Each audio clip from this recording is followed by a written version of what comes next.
La France, c'est 400 millions d'euros en mobile en 2014 selon les chiffres du SRI. Effectivement, c'est 14% des investissements publicitaires en France, ce qui est bien derrière les États-Unis et l'Angleterre qui sont respectivement à 22 et 25%. Donc on est vraiment en décalage par rapport aux autres marchés européens. Il y a une vraie réalité là-dessus. Cependant, c'est 70% de croissance entre 2014 et 2013. À nouveau les chiffres du SRI. Donc il y a quelque chose qui est en train de se mettre en place. Alors, qu'est-ce qui bloque les annonceurs pour un investissement massif sur le mobile? Le mobile reste un sujet compliqué. Donc c'est un environnement technologique que celui dont ils ont l'habitude avec le digital, qui est lui-même déjà un environnement compliqué. Donc il y a une difficulté supplémentaire à passer sur le mobile. Il y a aussi des habitudes de consommation qui ne sont pas encore là. Donc les gens aujourd'hui sortent leur carte de crédit très facilement avec leur laptop. Sur le mobile, ce n'est pas le cas. Donc on achète peu sur le mobile, donc on n'a pas ce cercle vertueux de consommateurs-acheteurs et donc qui permet aux publicitaires de se dire qu'ils vont pouvoir faire de la publicité efficace. Donc la résolution de ces points techniques d'usage de consommation liés dernièrement aussi à le développement mobile de l'annonceur lui-même. Pour faire du mobile, il faut avoir des sites mobiles, il faut avoir des applications. Donc cette dernière phase de développement, donc ces 3 points sont en train d'être réglés et on se dit que 2015 pourrait être l'année du mobile. Quel est le funnel de conversion cross-device de chaque utilisateur et comment on le maîtrise? Donc ça apporte une problématique de tracking et ça apporte une problématique de suivi de l'utilisateur selon le device qu'il utilise. Et ça, c'est un gros souci parce qu'aujourd'hui, vous ne pouvez pas le suivre via un cookie si jamais votre site est via des applis. Donc en dehors d'un réseau social américain qui, lui, a réussi parce qu'il a un login unique et de toute façon, vous êtes connecté en permanence, donc vous pouvez être suivi en permanence. Et donc là, on maîtrise le funnel de conversion, quel que soit le device que vous utilisez, mais pour la plupart des publishers, c'est très complexe.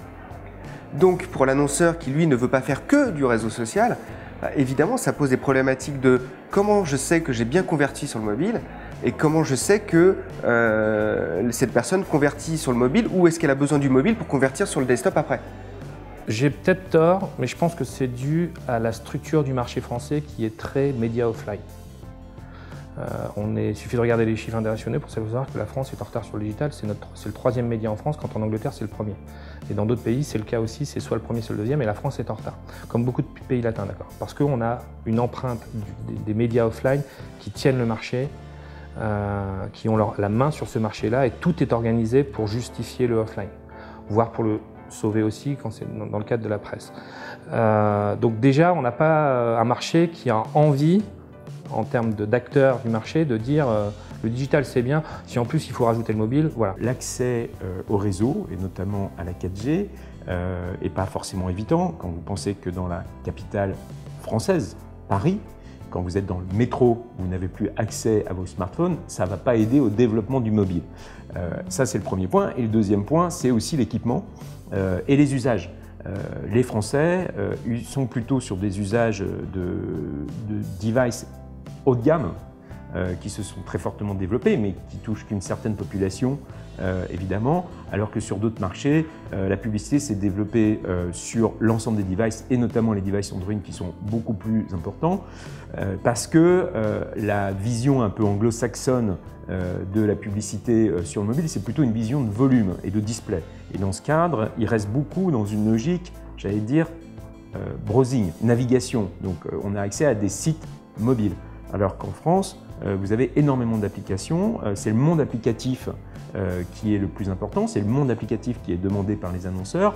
Et tant mieux parce que le monde applicatif, c'est le monde le plus premium, c'est le monde qui fournit les meilleures performances et en plus, c'est le monde qui permet aux marques médias d'émerger beaucoup plus fortement face éventuellement à des réseaux sociaux ou éventuellement des moteurs de recherche. Des pages de réception dignes de ce nom. Le full responsive, encore une fois, il y a 2 ans, c'était le buzzword. Ça y est, tout le monde parle de full responsive et on commence tous à avoir des sites qui sont full responsive ou des web apps qui tiennent le choc. Un ad serving, c'est-à-dire un contrôle de la distribution et de la performance qui tiennent le choc aussi. En termes d'ad serving, chacun a sa solution. Il n'y a pas de solution de type double clic qui existe en matière de mobile. Et résultat, on se retrouve avec des taux de clic à 7, à 10 ou à 13%, dont on n'a même pas la preuve de la réalité. Voilà, c'est aussi bête que ça. L'année du mobile dont on parle depuis 10 ans, ça ne sera jamais l'année du mobile en France. Ça va être une évolution progressive. Il n'y aura jamais une explosion comme il peut y avoir en vidéo, par exemple. La France est très héroïste, et d'ailleurs je bénéficie à plein de ce défaut qui pour moi est une qualité. Je crois que quand on aura prouvé que le mobile est une source de revenus,